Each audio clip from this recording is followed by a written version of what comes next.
Di para sahabat itu, kaum muslimin, yang terbayang bagi mereka itu adalah infak, yang terbayang bagi mereka adalah sebuah kebahagiaan, keselamatan di akhirat yang kekal dan abadi di sisi Allah tabaraka wa taala. Semua kita boleh klaim sekarang, kamu cinta Nabi, cinta Ustaz, cinta Nabi, cinta Ustaz, termasuk saya, cinta Nabi, cinta. Kapan tahunya? Besok di akhirat. Maka apa kata Nabi sallallahu alaihi wasallam? Amalur rajuli biyadih. Penghasilan yang terbaik adalah pekerjaan yang dilakukan oleh seseorang dengan tangannya sendiri. Wa kullu bai'in mabrur, dan setiap jual beli yang mabrur. Ini aktivitas ini membantu saya di akhirat atau akan menyulitkan saya di akhirat? Kalau seandainya perbuatan itu ternyata akan menyulitkan kita di akhirat kelak, tinggalkan perbuatan itu.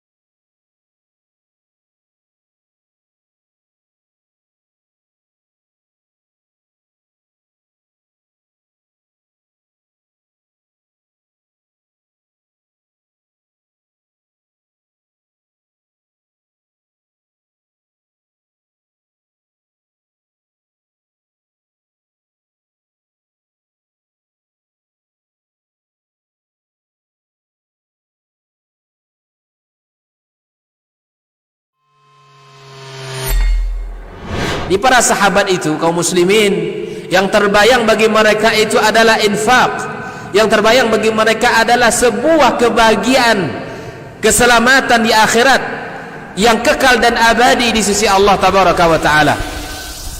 Semua kita boleh klaim sekarang, kamu cinta Nabi, cinta Ustaz, cinta Nabi, cinta Ustaz, termasuk saya, cinta Nabi, cinta. Kapan tahunya? Besok di akhirat. Maka apa kata Nabi sallallahu alaihi wasallam? Amalur rajuli biyadih. Penghasilan yang terbaik adalah pekerjaan yang dilakukan oleh seseorang dengan tangannya sendiri. Wa kullu bai'in mabrur, dan setiap jual beli yang mabrur. Ini aktivitas ini membantu saya di akhirat atau akan menyulitkan saya di akhirat? Kalau seandainya perbuatan itu ternyata akan menyulitkan kita di akhirat kelak, tinggalkan perbuatan itu.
Di para sahabat itu, kaum muslimin, yang terbayang bagi mereka itu adalah infak, yang terbayang bagi mereka adalah sebuah kebahagiaan, keselamatan di akhirat yang kekal dan abadi di sisi Allah tabaraka wa taala.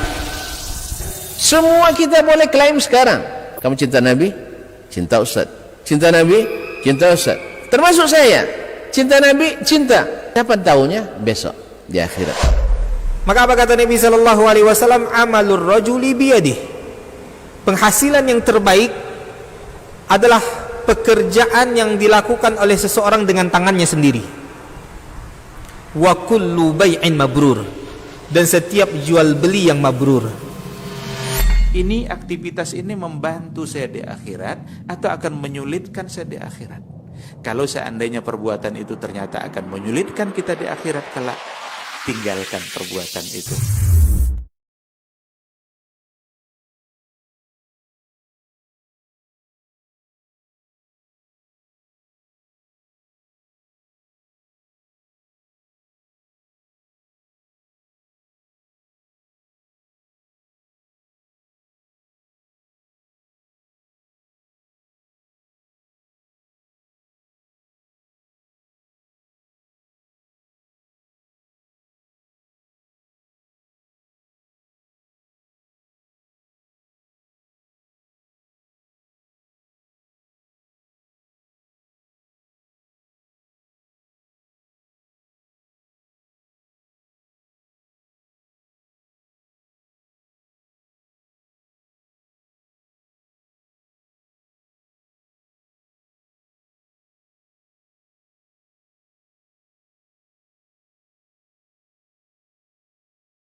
Bismillah.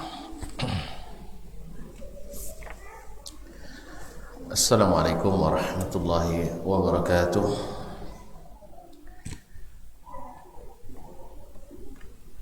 Alhamdulillahil wahidil qahar, al-azizil ghaffar,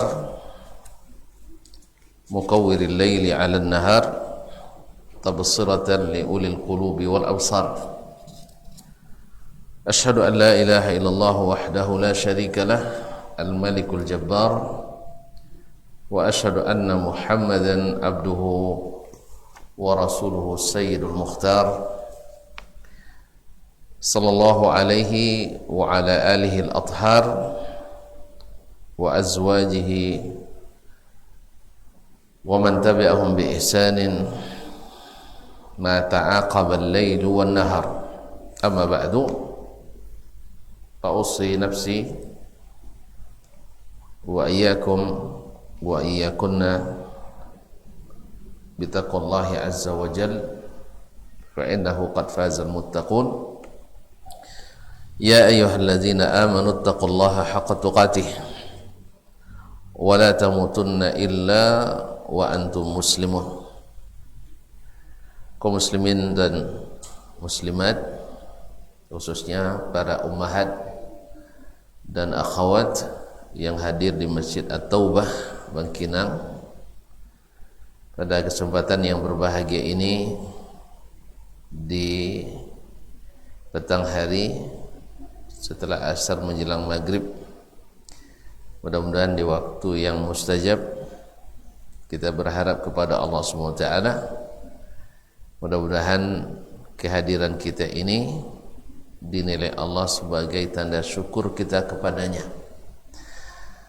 atas berbagai nikmat yang senantiasa dicurahkannya, khususnya nikmat iman dan Islam, serta mencintai segala hal yang dikehendaki oleh Islam dan iman kita, termasuk adalah menuntut ilmu yang memang sangat berguna untuk senantiasa mengokohkan, mempertajam dan memperbaharui iman kita.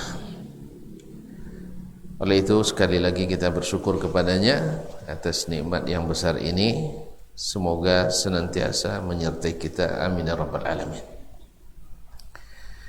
Ma'asyiral akhawat wal ummahat yang dirahmati Allah SWT, selawat dan salam kepada baginda Nabi alaihi salatu wassalam, yang mudah-mudahan kita cintai dengan sebenar-benarnya, sehingga mudah bagi kita untuk mengikuti ajaran dan sunnah-sunnahnya. Selawat bersama pula kepada para istri, keluarganya, anak cucu dan keturunannya. Ma'asyiral karimat, para ummahat dan para akhwat yang rahmati Allah Subhanahu wa taala, kembali kita diizinkan Allah bersama Imam Al-Bukhari rahimahullah taala melalui kitabnya Al-Adab Al-Mufrad, yang merupakan kitab yang dikhususkan oleh beliau untuk membahas masalah yang berkaitan dengan al-adab. Kaum muslimin dan muslimat dirahmati Allah SWT, kita sampai pada bab yang ke-18. Qala rahimahullah ta'ala, babu ardil islami ala al-ummin nasraniyah. Bab tentang menawarkan Islam kepada ibu yang beragama Nasrani, kepada ibu yang beragama Nasrani. Artinya bahwasanya Islam itu orang tua yang masih dalam keadaan belum masuk Islam atau masih dalam keadaan di luar agama lain, ya khususnya an-Nasraniyah, maka seorang anak merupakan baktinya yang besar kepada orang tuanya dan merupakan adab yang luhur yang mesti dijunjung tinggi olehnya adalah mendakwakan Islam. Karena sebesar apapun bakti seorang anak kepada orang tuanya tak akan sebanding dengan hidayah Islam yang dakwahkannya dan diusahakannya untuk orang tuanya tadi. Karena bakti dengan harta itu hanya untuk dunia, bakti dengan membantu dan menolong pada umumnya juga bersifat duniawi, tapi membantu menyelamatkannya daripada kekal di neraka ini sungguh luar biasa. Oleh sebab itu Imam Al-Bukhari rahimahullah menyebutkan bab ini bab tentang dianjurkannya, bahkan merupakan adab yang sempurna dari seorang anak kepada ibundanya yang masih beragama di luar Islam untuk senantiasa menawarkan Islam kepadanya. Qala rahimahullah ta'ala, haddatsana Abu Walid Hisham ibn Abdul Malik, telah menceritakan hadis ini kepada kami Abu Walid Hisham ibn Abdul Malik yang dikenal dengan Abu Walid At-Tayalisi. Qala haddatsana Ikrimah bin Ammar, telah menceritakan kepada kami hadis ini Ikrimah ibn Ammar. Ikrimah ibn Ammar ad-Dimashqi atau Syami. Qala haddatsani, dia berkata telah menceritakan kepadaku hadis ini Abu Katsir As-Suhaimi. Abu Katsir As-Suhaimi, yaitu namanya Yazid bin Abdurrahman ibnu Uzainah Al-Ghubari atau Al-Ghubari As-Suhaimi Al-Yamami, dari Yamamah, seorang yang faqih. Qala sami'tu Abu Hurairah radhiyallahu taala anhu, saya mendengar Abu Hurairah radhiyallahu taala anhu berkata, ma sami'a bi ahadun yahudiyyun aw nasraniyyun illa ahabbani. Tidak seorang pun yang mendengar tentang aku, baik dia Yahudi ataupun Nasrani, illa ahabbani, kecuali dia mesti mencintaiku. Lalu dia ceritakan apa sebabnya dia bisa menjamin seperti itu. Qala inna ummi kuntu uriduha 'alal islami fata'ba. Ibuku selalu saya inginkan dia masuk Islam, tapi ibuku selalu menolak dan menentang. Jadi ibunya Abu Hurairah kan masuk Islam setelah Amu Khaybar, setelah tahun ke-5 Hijriyah. Dia dari Bani Daus, dia ada ke Yaman. Di Yaman itu banyak orang Nasrani, Najran. Jadi ibunya selalu diajak masuk Islam, dia tidak mau. Bahkan dalam riwayat lain disebutkan mencaci dan mencela Nabi alaihissalatu wassalam. Sampai-sampai Abu Hurairah radhiyallahu taala anhu sangat khawatir karena celaannya terhadap Nabi ini berakibat buruk bagi ibundanya. Nah, fata'ba faqultu laha, lalu saya katakan kepadanya untuk masuk Islam, fa'abat, dia tetap tidak mau. Fa'ataitu Nabiyya sallallahu alaihi wasallam, lalu saya datang kepada Nabi alaihi salatu wassalam. Faqultu, lalu saya berkata ke Nabi alaihi salatu wassalam, ud'ullaha laha, ya, doakan orang tua saya ya Rasulullah. Fada'a, lalu Nabi berdoa. Dalam riwayat disebutkan bahwasanya Abu Hurairah datang kepada Nabi dalam keadaan risau karena ibunya mencaci maki Nabi alaihi salatu wassalam. Lalu Abu Hurairah minta kepada Nabi SAW untuk didoakan. Maka mendengar itu Nabi SAW langsung mengangkat tangannya dan berdoa. Melihat keadaan itu, orang-orang merasa risau. Habis sudah ibunya Abu Hurairah, tetapi ternyata Nabi mendoakan supaya dia masuk Islam. Akhirnya Abu Hurairah lega karena doa Nabi alaihi salatu wassalam. Nah, setelah Nabi berdoa, fa'ataituha, saya datang kepadanya, artinya pulang ke rumah. Waqad ajafat 'alaiha al-bab, waqad ajafat 'alaiha al-bab, tapi dia menutup pintu, tidak dibiarkannya saya masuk dulu. Ibundanya berkata, iyyaka anni ya Abu Hurairah, tunggu dulu Abu Hurairah, ala mahlik. Naam, karena dia sedang mandi untuk segera mengucapkan asy-syahadataini. Faqalat ya Abu Hurairah, setelah dibukakan pintu oleh ibundanya, lalu Abu Hurairah masuk dan dia katakan, ya Abu Hurairah, inni aslamtu, saya sudah masuk Islam. Subhanallah, alangkah girangnya Abu Hurairah radhiyallahu taala anhu, sebab seperti yang para ummahat dan akhwat ketahui sebelumnya, Abu Hurairah itu kan sangat-sangat berbakti kepada orang tuanya.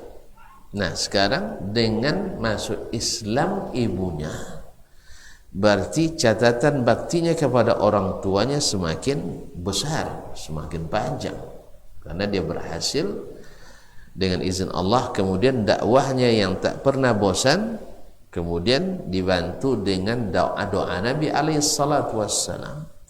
Akhirnya Allah bukakan hidayah baginya. Faman yuridillahu an yahdiyahu yashrah sadrahu lil Islam. Barang siapa yang ingin Allah berikan hidayah kepadanya, Allah jadikan dadanya lapang menerima Islam. Nah, inilah Allah yang melapangkan. Sebaliknya, orang yang tidak Allah inginkan dia dapat itu, ya, innaka la tahdi man ahbabta walakin Allah yahdi man yasha. Kamu tidak bisa, ya Muhammad, memberi hidayah kepada siapa yang engkau cintai. Pamannya sendiri, Abu Talib, tidak berhasil masuk Islam. Bahkan pamannya lagi, Abu Lahab, terlaknat dalam sebuah surat, dibaca berulang-ulang sampai hari kiamat. La ilaha illallah. Faqultu fa akhbartu an-nabiy sallallahu alaihi wasallam. Setelah saya mendapatkan suatu bingkisan istimewa dengan masuk Islamnya ibunda tercinta, saya pun datang ke Nabi alaihi salatu wassalam dan memberitahukan kepadanya. Faqultu, lalu saya mohon kepadanya, ud'ullah li wa li ummi, ya Rasulullah, tolong doakan saya dan ibu saya. Subhanallah. Tadi dia berusaha untuk didoakan orang tuanya masuk Islam, sekarang minta doa lagi, karena terbukti memang doa Nabi alaihissalam itu mustajab, tapi atas kehendak Allah SWT. Akhirnya melihat itu, Abu Hurairah minta didoakan lagi kebaikan untuk dia dan ibunya. Faqala, lalu Nabi alaihissalam mendoakan, Allahumma, ya Allah, abduka Abu Hurairah wa ummuhu, hambamu Abu Hurairah bersama ibunya, ahibbahuma ilan nas, ya ahibbahuma ilan nas, ya Allah, hambamu Abu Hurairah dan ibundanya buatkan orang mencintainya, atau jadikan manusia mencintai Abu Hurairah. Di sini terbuka rahasianya kenapa tadi Abu Hurairah dengan pede mengatakan, siapapun yang mendengar tentang saya mesti mencintai saya. Kenapa? Karena doa Nabi alaihi salatu wassalam untuknya supaya dicintai oleh manusia, dicintai oleh manusia. Ma'asyarul karimat, para ummahat dan akhwat yang dirahmati Allah SWT, ini juga buah daripada cintanya yang luar biasa kepada ibunya.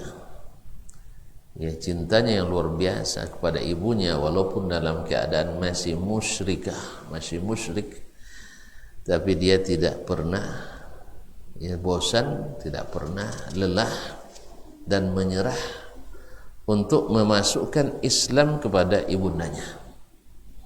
Akhirnya berbuah manis didoakan oleh Nabi alaihi salatu wassalam. Tentu saja kaum muslimat yang dirahmati Allah, ini maksud manusia mencintainya adalah manusia yang tentu saja fitrahnya masih bagus secara fitri, tidak karena ada kepentingan-kepentingan, karena memang tidak mungkin dicintai oleh manusia semuanya. Ya, Nabi saja alaihi salatu wassalam, Nabi sallallahu alaihi wasallam tidak bisa dicintai oleh semua manusia, ya, kecuali mereka yang masih fitrahnya, secara fitrah mereka mencintai, ya, karena kebaikan Nabi alaihi salatu wassalam. Ya, secara fitrah mereka mencintai Abu Hurairah karena kebaikannya. Tapi karena ada beberapa kepentingan baik syahwat maupun syubhat, maka mereka bisa saja membenci Nabi alaihi salatu wassalam dan bisa saja membenci Abu Hurairah. Tapi secara fitrah orang baik dicintai oleh orang baik, itulah lebih kurang. Tetapi ketika mereka yang punya kepentingan untuk menjadikan atau menghalangi dakwah Nabi alaihissalatu wassalam, pasti tidak mencintai Nabi alaihissalatu wassalam. Atau mereka yang merasa terganggu dengan dakwah Nabi alaihissalatu wassalam. Oleh sebab itu, sebagian ahli hikmah menyatakan, para ulama menyebutkan, ridhan nasi ghayatun la tudrak. Ridha seluruh manusia itu adalah tujuan yang takkan pernah tercapai, adalah cita-cita yang tak pernah tercapai. Sebagian lagi menyebutnya dengan irda'un nas mithlu atau ashbahu bi tariqin tawil yantahi bi lawhatin irsyadiyah maktubun fiha atau maktubin fiha ma'ziratan atau uzran at-tariqu masdud, yaitu membuat seluruh orang bisa senang itu seperti melalui suatu jalan panjang yang ujungnya adalah tertulis di situ rambu-rambu yang bertulis, maaf jalan ini buntu, maaf jalan ini buntu. Artinya mencari keridhaan seluruh manusia itu tidak mungkin, tetapi mencari cinta orang yang orang yang mencintai kebaikan, dan itu bisa. Maka siapapun yang mencintai, siapapun yang mendengar Abu Hurairah radhiyallahu taala anhu tetapi tidak menyimpan di dalam hatinya kedengkian terhadap Islam dan tidak menyimpan kedengkian kepada umat Islam dan tidak menyimpan kedengkian kepada dai-dai Islam, mesti mencintai Abu Hurairah. Pertama karena tadi baktinya yang luar biasa kepada orang tuanya. Yang kedua, doa Nabi alaihi salatu wassalam untuknya dan orang tuanya. Pertama adalah baktinya yang luar biasa kepada ibunya, seperti dalam hadis sebelumnya. Kalau para ibu, para akhwat masih ingat, Abu Hurairah setiap ketika dia jadi gubernur di Madinah, setiap nak pergi dia mesti salam dulu ke ibunya, dan sebelum pulang ke rumah habis kerja dia pun mesti salam dulu kepada ibunya. Maka keduanya dengan indah saling mendoakan,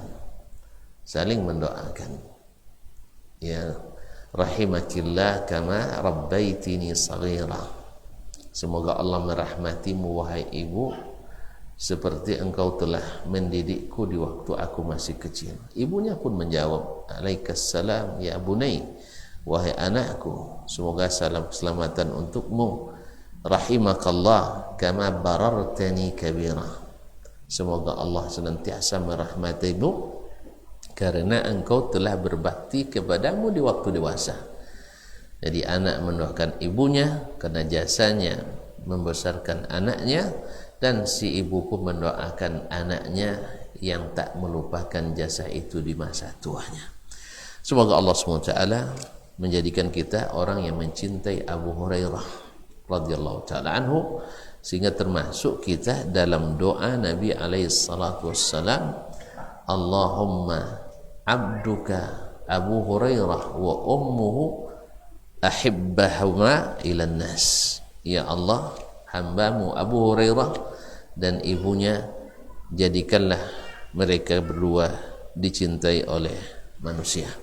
Dan kita mudah-mudahan termasuk yang mencintai Abu Hurairah dan ibundanya, sehingga kita masuk dalam doa Nabi alaihi salatu wassalam. Ma'asyarul kiram dirahmati Allah SWT, sebagaimana yang disebutkan nanti dalam hadis bab setelahnya, banyak para tabi'in, banyak di antara tabi'in yang senantiasa mendoakan untuk Abu Hurairah dan ibunya supaya masuk dalam doa Abu Hurairah radhiyallahu taala anhu. Ma'asyiral karimat, al-ummahat, al-fudlayat, wal-akhawat al-karimat, para ibu, para akhwat saudari yang saya muliakan, hadis ini faedah diantaranya adalah bahwa beradab kepada orang tua sekalipun belum masuk Islam adalah sangat dianjurkan. Yang kedua, bahwa berdakwah, mendakwahi keluarga yang terdekat itu adalah didahulukan. Wa anzir ashiratakal aqrabin. Yang ketiga, senantiasa meminta pendapat orang-orang yang berilmu, seperti Abu Hurairah meminta pendapat kepada Nabi alaihi salatu wassalam. Yang keempat, minta didoakan oleh orang-orang yang saleh. Di samping kita tetap berdoa, juga minta ditolong didoakan oleh orang-orang yang saleh, karena kita tidak tahu dari lisan mana doa itu didengarkan Allah Subhanahu wa taala. Yang kelima, bahwasanya sebesar-besar bakti anak kepada orang tuanya menyebabkan orang tuanya beriman dan bertakwa. Kalau kita tak punya orang tua yang di luar Islam, kita punya orang tua yang barangkali belum merasakan indahnya hidayah Islam, maka kita upayakan dengan berbagai cara dan doa untuk mudah-mudahan mereka termasuk yang menikmati manisnya iman dan Islam ini. Mudah-mudahan Allah SWT dengan usaha dan doa kita tersebut menjadikan mereka buah yang manis yang akan kita nikmati di dunia sebelum kita ke akhirat nanti. Ma'asyiral akhwat yang dirahmati Allah Subhanahu wa taala, kemudian bagaimana Nabi alaihi salatu wassalam dan sebagai dai juga sangat peduli kepada umatnya, daripada mendoakan keburukan yang tadi karena beliau dicaci maki, maka lebih baik mendoakan kebaikan. Pernah Imam Al-Waqi' Ibn Al-Jarrah Ar-Ru'asi Abu Sufyan Al-Kufi, wafat 178 Hijriyah, guru imam kita Asy-Syafi'i rahimahullah. Beliau dicaci maki orang di depan khalayak ramai. Mungkin kalau sekarang dicaci maki di medsos mungkinnya di khalayak ramai, tetapi dia tidak membalas. Lalu dikatakan kepadanya, ya imam, kamu dicaci maki, kenapa diam? Padahal kalau tidak dijawab mungkin saja orang mengira apa yang disatakan itu benar ada pada dirinya. Tapi dia bilang, falima ta'allamtul ilma idzan. Kalau saya mencaci maki pula atau menjawabnya, untuk apa saya berilmu? Oleh itu, orang-orang yang berilmu, orang-orang yang Allah berikan ilmu, ya tidak seperti orang yang tidak berilmu. Karena mencaci maki itu bukanlah sifat orang berilmu. Makanya Nabi alaihissalatu wassalam tidak mencaci maki orang tua Abu Hurairah. Apalagi yang mencaci maki itu adalah orang yang salah satu daripada keluarganya atau anaknya adalah orang yang kita harapkan sebagai penerus dakwah ini, seperti Abu Hurairah. Abu Hurairah adalah orang yang menjadi pewaris atau periwayat hadis paling banyak dari Nabi alaihi salatu wassalam.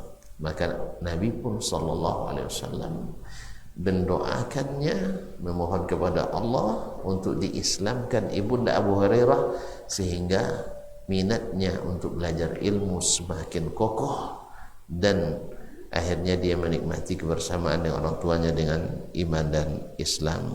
Wallahu musta'an. Baiklah kaum muslimat, para akhwat dan para ummahat yang dirahmati Allah, kita masuk pula kepada bab yang setelahnya, tergantung waktu kalau diizinkan. Babu birril walidaini ba'da mautihima. Bab tentang berbakti kepada kedua orang tua setelah dia meninggal, setelah keduanya meninggal. Oh, ternyata bakti kita pada orang tua kita ternyata masih terbuka kesempatan setelah mereka meninggal. Mana tahu di masa mereka hidup Allah SWT mungkin belum membuka pintu hidayah bagi kita. Mungkin belum kita mendapatkan ilmu tentang bagaimana berhadapan dengan orang tua kita. Nah sekarang misalnya orang tua sudah meninggal, apa yang bisa saya lakukan untuk menebus kekurangan-kekurangan kita tersebut, untuk memberikan kebaikan-kebaikan pada orang tua setelah mereka meninggal? Maka dalam bab ini Imam Al-Bukhari rahimahullah bahwa itu termasuk adab yang sangat dianjurkan pula bagi anak kepada orang tuanya. Menyebutkan 4-5 riwayat. Yang pertama berkata Imam Al-Bukhari rahimahullah, haddatsana Abu Nuaim, telah menyampaikan kepada kami hadis ini Abu Nuaim, yaitu Al-Fadl ibn Dukain Al-Basri. Al-Fadl ibn Dukain Al-Basri, salah satu dari syekh yang sangat disegani oleh Imam Al-Bukhari rahimahullah ta'ala. Thiqatun hafiz. Qala haddatsana Abdurrahman ibn Al-Ghasil, telah menyampaikan hadis ini kepada kami Abdurrahman ibn Al-Ghasil, yaitu Abdurrahman ibn Sulaiman ibn Abdullah ibn Hanzalah Al-Ghasil. Datuknya Hanzalah disebut sebagai Al-Ghasil atau Ghasilul Malaikah karena Hanzalah ini baru menikah ketika perang Uhud. Dia tidak sempat mandi junub, langsung berangkat pergi berjihad fisabilillah, dan di Uhud beliau dapat rezeki yang indah, yaitu mati syahid di jalan Allah tabaraka wa ta'ala.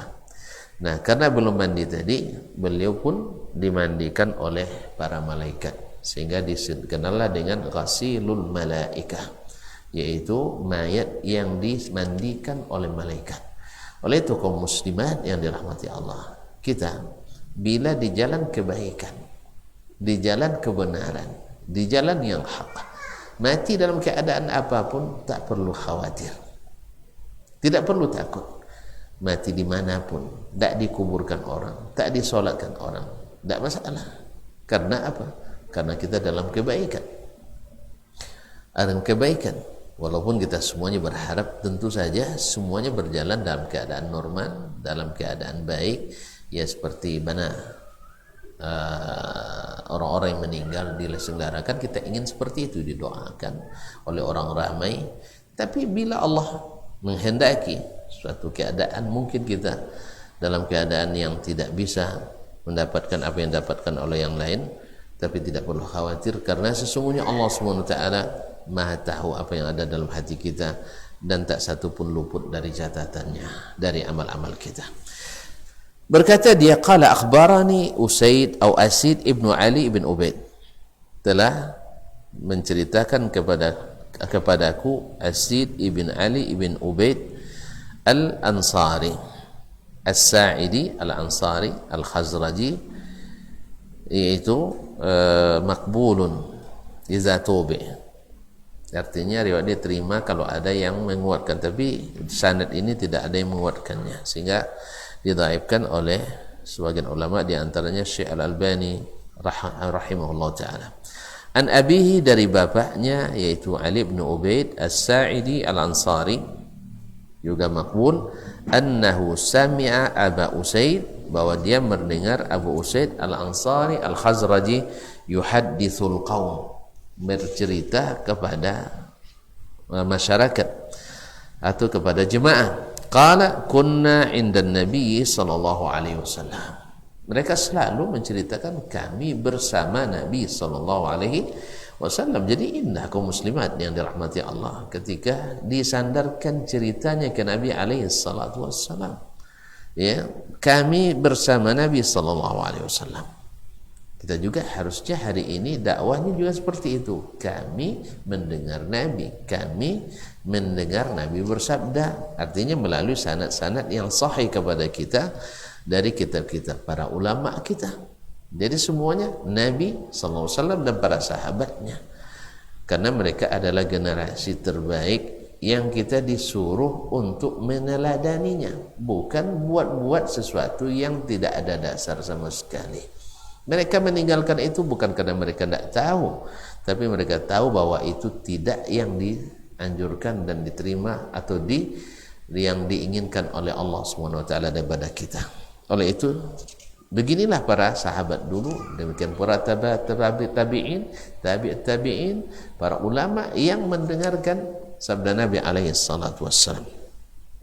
Faqala rajulun, lalu seorang laki-laki berkata, "Ya Rasulullah, wahai Rasulullah sallallahu alaihi wasallam, hal baqiya min birri abawiyya syai'un ba'da mautihima abarruhuma?" Apakah masih ada tersisa kebaikan untuk orang tuaku setelah mereka berdua sehingga saya bisa melanjutkan bakti kepada keduanya? Qala, Nabi berkata, "Na'am, bisa." Khisalun arba, ada 4 perkara, ada 4 adab, ada 4 kebaikan. Apa itu? Ad-du'a ulahuma, yaitu senantiasa berdoa untuk keduanya. Ma'asyiral akhwat yang dirahmati Allah SWT, hadis ini dari jalan ini yang diriwayatkan oleh Imam Abu Daud dan Ibnu Majah dan Imam Bukhari Al-Adab al-Mufrad ini memang sanadnya dhaif, tapi berdoa untuk orang tua datang dari lafaz yang lain yang sahih, di antara sahih Muslim. Seorang anak Adam bila meninggal putus amal kebaikannya kecuali dari 3. Salah satunya wal waladin salihin yad'ulah, anak yang saleh yang berdoa kepadanya. Berarti ini maknanya persis dengan hadis yang sahih itu. Ad-du'a ulahuma, senantiasa berdoa untuk keduanya. Doa anak itu mustajab untuk orang tua. Sebagaimana orang tua mendoakan untuk anaknya juga dulu mustajab. Wal istighfaru lahuma, dan istighfar untuk keduanya. Apa beda doa dengan istighfar? Ya, doa lebih umum, istighfar mohon ampun dan tutupi. Ma'asyiral akhwat dirahmati Allah, alangkah indahnya kesalahan kita itu diampuni dan ditutupi. Sebab kalau sempat dibentangkan dan dibuka, walaupun sudah dimaafkan tetap ada aibnya. Makanya istighfar itu dari kata istighfara, yaitu minta ditutupi, karena kalimat ghafara maknanya menutupi. Oleh sebab itu penutup kepala disebut dengan mighfar, ya, yaitu penutup kepala yang dipakai topi besi itu disebut dengan mighfar. Dalam hadis diriwayatkan, dakhala an-nabiy sallallahu alaihi wasallam Makkah wa ala ra'sihi al-mighfar. Hadis Abu Rafi, Nabi sallallahu alaihi wasallam, hadis Rafi bin Khidaj, Rafi bin Khadij, Nabi sallallahu alaihi wasallam masuk ke Makkah dan di kepalanya ada topi yang disebut mighfar. Mighfar yang menutupi, alat menutup. Maka istighfar maknanya adalah minta dosa kita ditutupi, tidak dibentangkan. Inilah diantara makna wala tukhzini yauma yub'atsun. Ya Allah, jangan engkau rendahkan aku di saat umat ini, di saat manusia ini semuanya dibangkitkan. Ma'asyiral karimat yang dirahmati Allah, para ibu, para akhwat yang dirahmati Allah SWT. Nah, ini yang kedua. Jadi minta ampun untuk orang tuanya maknanya minta ditutupi. Jadi diampuni dan ditutupi. Inilah istimewanya Allah Subhanahu wa taala kepada kita. Doa kita bila kita diampuni, ditutupinya. Kalau manusia kadang-kadang diampunkan cuma diumumkan. Ya, diampunkan tapi diumumkan, dimaafkan tapi diumumkan. Tapi kalau Allah Subhanahu wa taala tidak. Makanya Allah lebih sayang kepada kita dari kita sendiri kepada diri kita. La haula wala quwwata. Nah, walaupun hadis ini dari jalan ini juga dhaif, tetapi dari jalan yang lain diriwayatkan bahwa bila seseorang minta ampunan untuk orang tuanya, maka Allah angkat derajat orang tuanya. Lalu dia bertanya, "Walima ya Rabb, kenapa dia angkat derajat saya?" Katanya, "Istighfaru waladika lak." Karena istighfarnya anakmu untukmu, lalu Allah angkatkan derajatnya. Yang kedua, yang ketiga, wa infadhu ahdihima. Dan yang ketiga adalah melaksanakan apa yang telah mereka janjikan. Melaksanakan apa yang mereka janjikan. Nah, dan ini banyak seperti hadis yang mengatakan bahwa seorang tua ibunya meninggal dan dia punya hutang, bernazar, apakah boleh saya bayar ya Rasulullah? Kata Rasulullah SAW, wa dainullahi ahaqqu ayyuqda, hutang kepada Allah lebih patut untuk dibayar. Seorang bertanya lagi, ya Rasulullah, ibu saya meninggal, kalau dia sempat bicara, menurut saya pasti dia minta bersedekah. Apakah boleh saya bersedekah untuknya? Kata Nabi sallallahu alaihi wasallam, tasaddaq anha, yaitu bersedekahlah atas nama orang tua tersebut. Dan ini sabit semuanya dalam hadis-hadis yang sahih. Walaupun dengan lafaz yang seperti ini didhaifkan oleh para ulama hadis. Ma'asyiral karimat yang dirahmati Allah subhanahu wa ikrami sadiqihima. Dan yang keempat yaitu memuliakan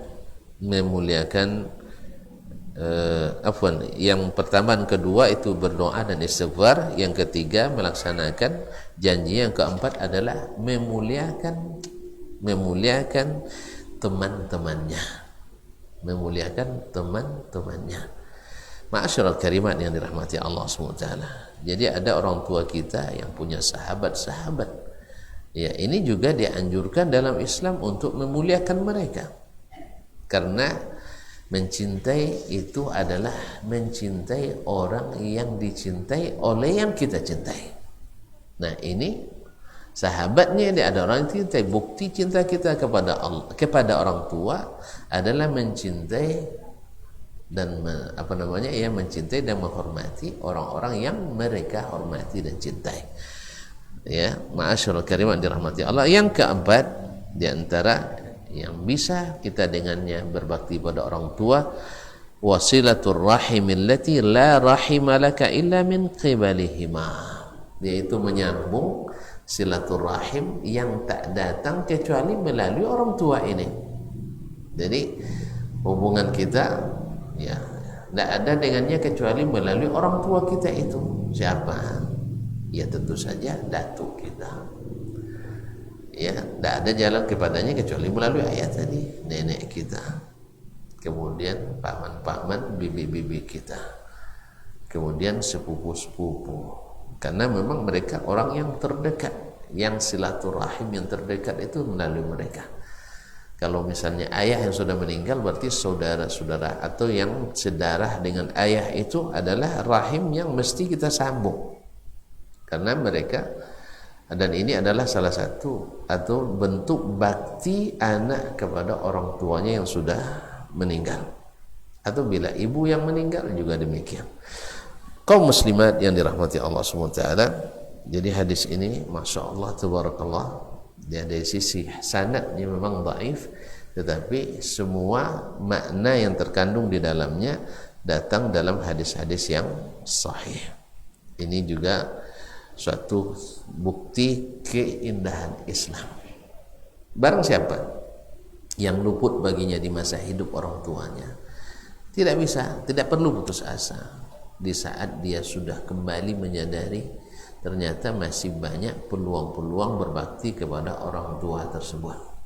Apalagi di saat mereka masih hidup mungkin kita terhitung durhaka kepadanya, maka masih ada kesempatan untuk menebus itu. Mudah-mudahan dengan sering istighfar kepadanya, kepada Allah untuknya, mendoakan untuknya, mudah-mudahan itu menghapuskan nanti hal-hal yang mungkin tak baik kita kesan ketika bersama mereka di masa hidup dulu. Maklumlah kaum muslimat yang dirahmati Allah, ya dalam keadaan masih hidup kadang-kadang kita belum mendapatkan hidayah, ya belum mengaji, belum mengetahui, atau sudah tahu tapi belum mengamalkan, belum ada semangat untuk itu. Ya, karena hidayah itu bukan hanya sekedar mengetahui, tapi hidayah itu adalah mau mengikuti. Kalau hidayah, orang-orang kafir juga tahu bahwa Islam itu baik. Mereka tahu bahwa umat Islam itu bagus, tapi mereka tidak mau mengikuti, maka tidak dapat hidayah. Umat Islam yang berilmu bukan sedikit, memang tahu tetapi tidak mengamalkan. Maka di sinilah istimewa. Baru dikatakan seorang itu dapat hidayah bila mengikuti hidayah. Makanya ketika Adam alaihissalam Allah turunkan ke permukaan bumi ini, artinya kamu di sini ya kalau bahasa vulgar, bahasa kasarnya pembuangan sementara. Dulu kan di surga, cuman karena melanggar aturan diturunkan ke dunia. Nah, kamu sekarang di dunia diuji. Kalau selamat nanti kamu dan anak cucumu, kalau selamat balik lagi, kalau tidak balik. Nah, itulah maknanya. Maka Allah katakan qul nahbitu minha jami'an. Kami katakan turun kalian semuanya dari surga itu. Nabi Adam alaihissalam, ibunda Hawa alaihissalam, dan iblis laknatullahi alaih turun semuanya durhaka.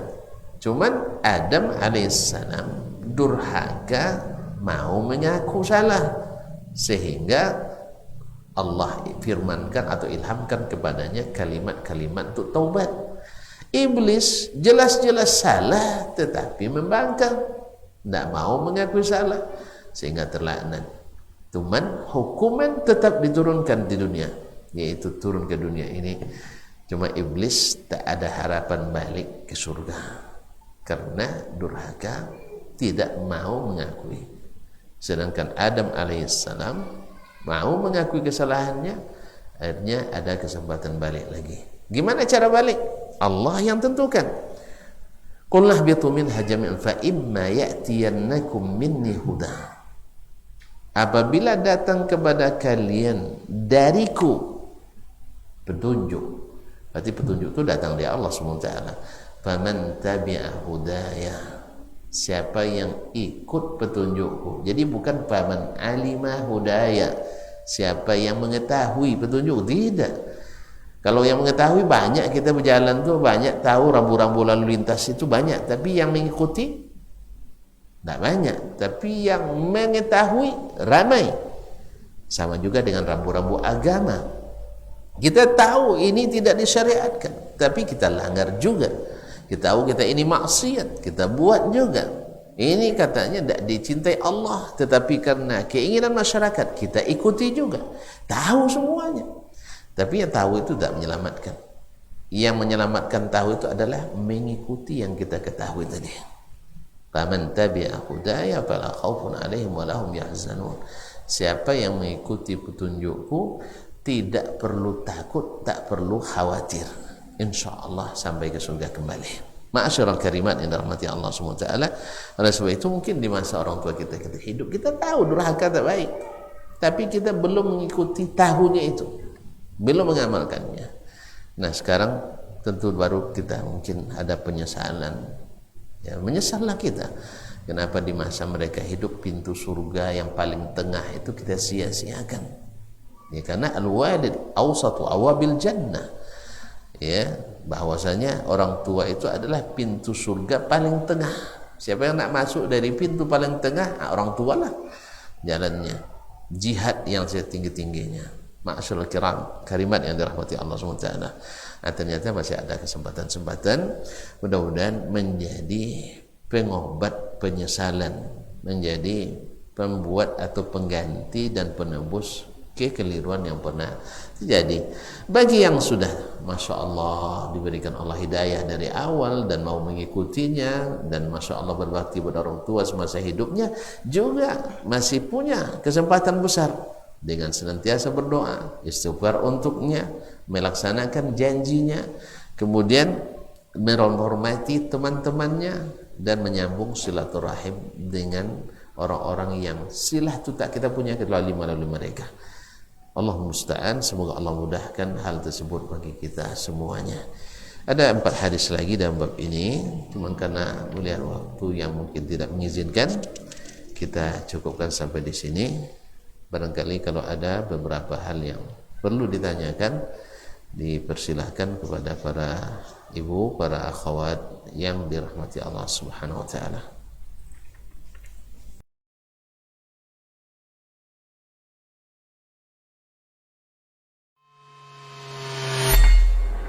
Di para sahabat itu, kaum muslimin, yang terbayang bagi mereka itu adalah infak.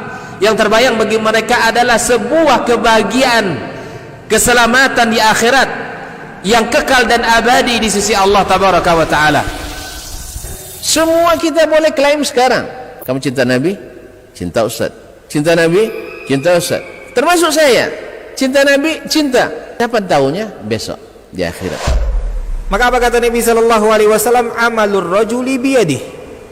Penghasilan yang terbaik adalah pekerjaan yang dilakukan oleh seseorang dengan tangannya sendiri. Wa kullu bai'in mabrur. Dan setiap jual beli yang mabrur. Ini aktivitas ini membantu saya di akhirat atau akan menyulitkan saya di akhirat.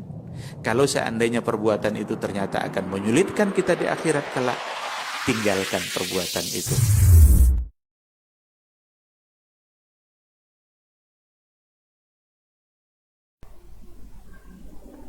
Siapa nama? Zakia. Masya Allah, makasih ya. Kasih ya. Baik, Masya Allah, lumayan banyak. Bismillahirrahmanirrahim. Assalamualaikum warahmatullahi wabarakatuh. Waalaikumsalam warahmatullahi wabarakatuh. Ustaz, ana mau bertanya. Ada keluar ana yang ingin mengkeramik kuburan ayah ana. Alasannya supaya cantik. Apakah boleh kuburan dikeramik, Ustaz? Mohon penjelasannya. Ma'asyiral akhwan yang rahmati Allah, bahwa kuburan itu tidak perlu dipercantik, karena kuburan itu bukan tempat tinggal, dan orang tua kita sama sekali tak ada mengambil manfaat dengannya. Andainya tak dilarang oleh Nabi SAW, ini termasuk perbuatan mubazir. Andainya tidak ada larangan untuk membangun kuburan, ini perbuatan mubazir. Apalagi jelas larangan dari baginda Nabi SAW, bahwa Abu Tayyah Al-Asadi diutus oleh Ali bin Abi Thalib radhiyallahu ta'ala anhu, di mana Ali bin Abi Thalib radhiyallahu ta'ala anhu mengatakan, saya utus kamu dengan sesuatu yang dulu Nabi mengutus saya, alla tajida qabran musyrifan illa sawaidah. Kalau tidaklah kamu menemukan satu kuburan pun yang ditinggikan kecuali kalau kau ratakan. Dan larangan Nabi SAW jelas tidak boleh dibangun, tidak boleh ditembok, tidak boleh ditulis-tulis di situ. Karena kuburan bukan untuk tempat tinggal, kuburan bukan untuk dipercantik, tapi kuburan adalah persinggahan sementara, ya, sementara, suatu saat akan ditinggalkan. Jadi cantik kuburan tak cantik tak ada hubungannya sama sekali, justru mendatangkan dosa bagi anaknya. Oleh sebab itu, sampaikan kepada orang tua kita, kepada keluarga ini dengan baik-baik. Ya, tentu saja sebelum berbuat bertanya ke orang yang berilmu dulu.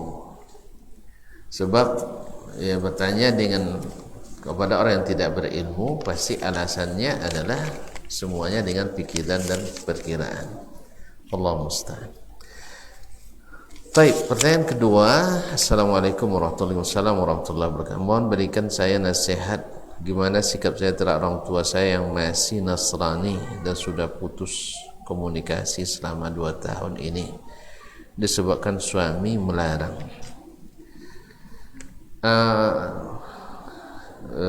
Kepada ibu atau saudari yang bertanya, kalau sudah putus komunikasi dengan orang tua, mungkin ada beberapa sebab. Ya, sebabnya mereka sendiri yang kadang tidak mau lagi menerima berkomunikasi dengan kita. Sebab bagaimanapun, apalagi kalau saudari atau ibu atau saudari berasal dari atau masuk Islam di saat sudah dewasa.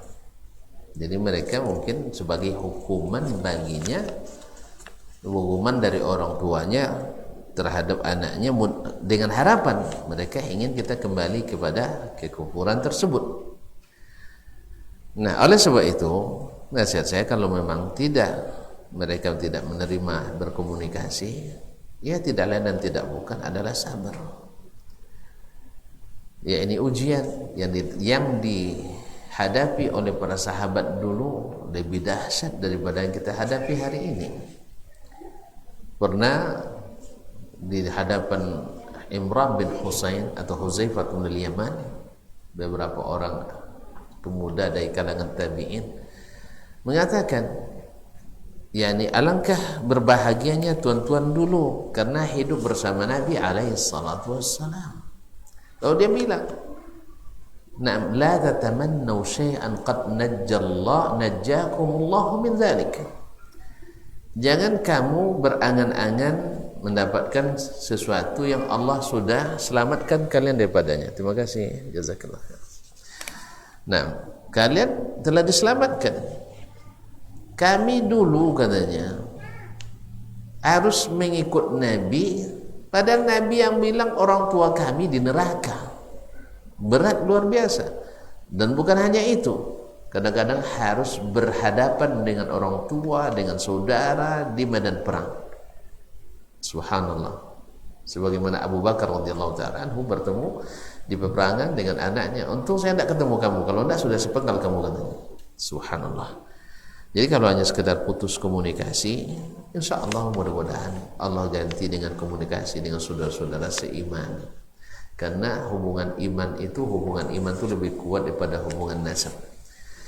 Tapi kalau bisa berkomunikasi dalam rangka mendakwahi mereka, tetap berbuat baik kepada orang tua dan sebagainya, ini juga tidak ada masalah. Tapi kalau seandainya tadi suami melarang, mungkin dikomunikasikan apa sebab larangannya. Kalau seandainya larangannya syar'i, maka ibu atau saudari mesti mentaati suami dalam hal ini.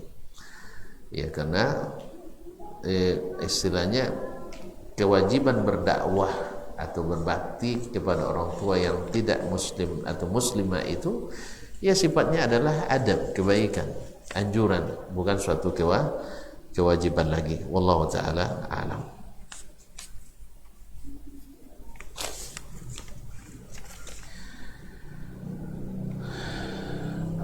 Ustaz, waktu ibu saya sakit, dia minta dirawat sementara. Rumah kami tidak layak sementara anak laki-laki yang kaya enggak mau merawat. Saya suruh anak-anak laki-laki merawat karena saya sakit. Apakah saya berdosa? Ya, kalau memang sakit orang sakit itu ada uzurnya. Ditambah lagi keadaan rumah yang memang tidak layak. Seharusnya saudara-saudara yang lain memahami hal ini. Tentu saja ini perlu komunikasi yang benar antara adik-beradik. Ya, sebenarnya kalau kaum muslimat dirahmati Allah, orang-orang yang mengetahui betapa besarnya yang Allah berikan kebahagiaan kepada orang-orang yang berbakti mengurus orang tuanya yang sakit ini. Kita belum seberapa kaum musliman. Orang tua kita ngurus kita dulu, ya, dia ngurus kita. Ingin kita tumbuh dan sehat, panjang umur. Kita kadang-kadang ngurus orang tua, urus juga, tapi ingin segera orang tua wafat. Beda. Mereka ingin kita tumbuh dan sehat. Kita kadang-kadang ingin mereka cepat diwafatkan Allah SWT. Apapun alasan, mungkin karena kasihan melihat beliau sakit, atau karena kita sudah berat sekali melayaninya. Nasallallahu alaihi wasallam. Kalau itu alasannya, naudzubillah. Jadi sebenarnya kaum muslimat, ada cerita unik terjadi di Arab Saudi. Masalahnya sampai ke mahkamah. Mereka berebut hak asuh terhadap orang tuanya yang rentah. Coba bayang adik-adik. Mereka berebut siapa di antara mereka yang berhak untuk mengasuh orang tuanya yang sudah rentah. Allahu Akbar. Andainya saudara-saudara kita ini tahu mereka pasti tidak akan mau membiarkan diasuh oleh saudarinya yang dalam keadaan sakit atau dalam keadaan tidak memungkinkan untuk merawat orang tuanya. Dari sisi berdosa atau tidak, ya kalau memang tidak sanggup dalam keadaan sakit, kemudian keadaan tidak mampu, ya wallahu taala alam, insyaallah tidak berdosa. Insyaallah tidak berdosa. Dan tapi tolong disampaikan kepada saudara-saudara kita yang diberikan kecukupan untuk memberikan perhatian, mengingatkan kembali kepada jasa orang tua kita tersebut. Tapi kalau seandainya bisa disakit-sakitkan, artinya diusaha-usahakan untuk tetap bersama kita, mudah-mudahan Allah lipat gandakan pahalanya lebih besar lagi, karena ajruki ala qadri nasabiki, pahala yang kau dapatkan sesuai dengan tingkat kesulitan yang engkau lalui. Ya kalau memang tidak ada yang siap, ya kita siap walaupun dalam keadaan sakit, semoga Allah sembuhkan, karena tidak sedikit karena merawat orang sakit Allah angkat itu penyakit. Wallahu musta'an. Assalamualaikum warahmatullahi wabarakatuh. Waalaikumsalam warahmatullahi wabarakatuh. Saya mohon doanya Ustaz, ya semoga Allah berikan taufik, Allah lindungi. Saya merasa berada di titik terendah di dalam rumah tangga saya Ustaz. 8 tahun kami menikah, alhamdulillah masih belum dikaruniai anak. Suami saya tidak pernah mau puasa dan sholat Ustaz. Doakan kami Ustaz, semoga lah berikan hidayah rumah tangga kami. Semoga mertua masih, semasa mertua masih ada, keduanya saya selalu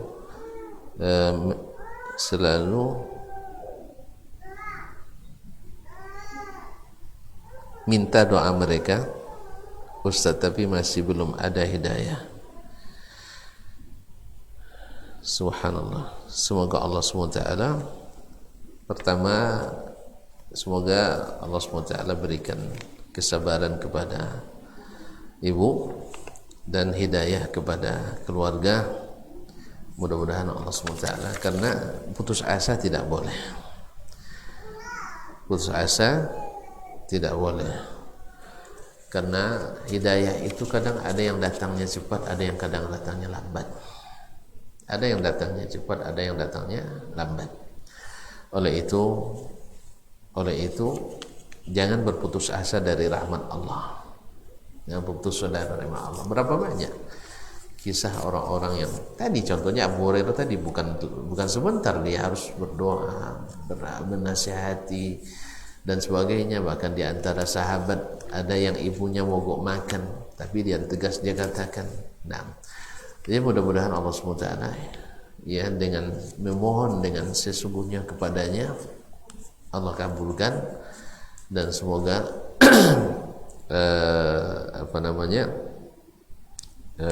kebiasaannya meninggalkan sholat, meninggalkan puasa, ya Allah berikan hidayah kepadanya kembali kepada jalan yang diridai oleh Allah Subhanahu wa taala.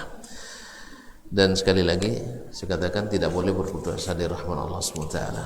Doakan terus, nanti akan indah pada saatnya dengan izin Allah Subhanahu wa taala.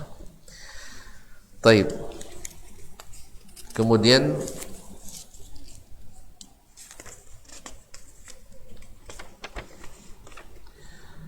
Assalamualaikum warahmatullahi wabarakatuh. Apakah orang tua kita yang sudah wafat senang bila kita ziarah ke kuburannya?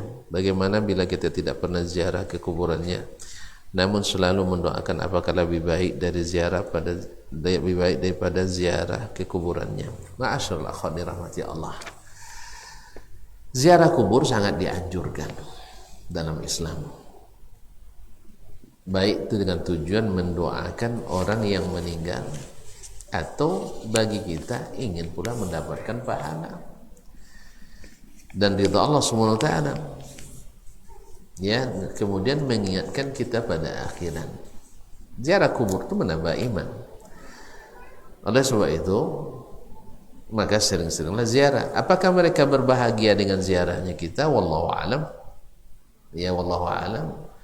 Mereka diziarahi pasti didoakan, dan di saat mereka didoakan pasti mereka merasa senang. Ya, tadi kita katakan anak minta ampun untuk kita, Dan tentu saja dengan berziarah dipastikan berdoa, tapi tidak berziarah tidak bisa kita pastikan berdoa. Makanya ada beberapa fadilat yang diberikan berziarah. Cuman masalahnya sekarang ini yang bertanya kan ibu-ibu wanita. Apakah wanita boleh ziarah kubur atau tidak? Nah, kan ini kan Allah SWT dalam banyak hal membedakan antara laki-laki dan perempuan, bukan karena kelebihan dan kekurangan, karena perempuan ada kelebihannya, laki-laki ada pula kekurangannya, ada kelebihannya, dan demikian seterusnya. Nah, bagi yang mengatakan tidak dianjurkan wanita ziarah kubur berdasarkan lafaz la'anallahu zairatil kubur, Allah melaknat perempuan-perempuan ziarah kubur, maka berarti dalam hal seperti ini wanita tidak boleh ziarah kubur. Sedangkan riwayat lain mengatakan la'anallahu zawaratil kubur, Allah melaknat orang-orang yang wanita-wanita yang senantiasa atau sering ziarah kubur. Berdasarkan lafaz ini, kalau ziarah sekali-sekali dibolehkan, tapi kalau menjadikannya sebagai suatu hal yang diulang-ulang dan sesuatu yang sering dilakukan, maka tidak dianjurkan. Wallahu ta'ala alam, saya cenderung ke pendapat yang ini, sekali-sekali dibolehkan dengan adab-adab yang harus dijaga. Tapi kalau dijadikan sebagai suatu kegiatan yang harus setiap tanggal sekian, hari sekian dan sebagainya, maka tidak dianjurkan wanita untuk melakukan itu. Wallahu ta'ala alam. Maka berdoa saja itu sudah sangat menggembirakan bagi orang yang dikubur. Wallahu ta'ala alam. Assalamualaikum warahmatullahi wabarakatuh. Bagaimana sikap kita kepada orang yang pernah berhutang berkali-kali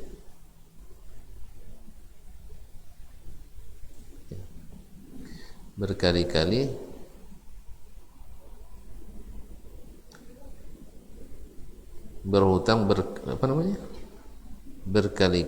ingkar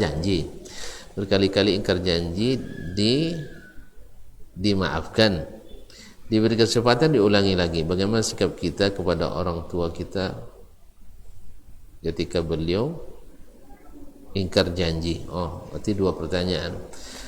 Pertama, orang yang berhutang kalau dalam keadaan tidak mampu, maka dianjurkan untuk memberikannya tangguh. Wa in kana dzu usratin fanadhiratun ila maisarah. Maka apabila dalam keadaan sulit, maka beri tangguh sampai waktu lapang. Tetapi kalau sengaja mumathalah, sanggup tetapi tidak dibayar-bayar, ini dosanya luar biasa. Nah, dan bagi yang tidak sanggup tadi, daripada menjadi beban bagi kita dan bisa dimaafkan, kalau bisa dimaafkan, maka wa antasaddaqu khairul lakum, bersedekah itu lebih baik bagimu. Karena memang tidak sedikit orang yang sifatnya seperti ini. Artinya berhutang mudah tapi bayar sulit. Nasallallahu alaihi afiyah. Dan ancamannya luar biasa. Kemudian bagaimana sikap kita kepada orang tua yang ketika beliau ingkar janji? Ya, kalau orang tua ingkar janji maksudnya apa nih? Menjanjikan sesuatu kepada kita, berarti dia ingkar janji. Kalau kita makan aja lah. Nah, cuman dia sikap ingkar janji itu tetap berdosa. Maka nasihati beliau jangan ingkar janji. Kalau tidak usah berjanji. Karena salah satu dari ciri atau sifat orang munafik itu adalah idza wa'ada akhlaf. Bila berjanji dia akan mengingkari. Dan tentu saja berjanji kita juga kepada anak kita, jangan selalu berjanji tidak ditepati. Akhirnya akan menurun sifat itu kepada anak kita. Nah, sekarang orang tua kita sudah orang tua, nah kita tidak ingin menularkan ini kepada diri kita, maka yang pertama tidak nasihati orang tua tersebut, jangan selalu ingkar janji baik kepada kita maupun kepada orang lain.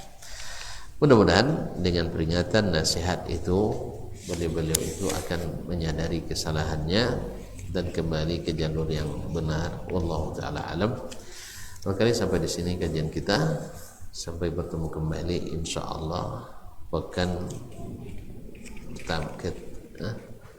kedua bulan depan insyaallah taala. Terima kasih dan mohon maaf. Wa subhanakallahumma bihamdik asyhadu an la ilaha illa anta astaghfiruka wa atubu ilaik. Wassalamualaikum warahmatullahi wabarakatuh.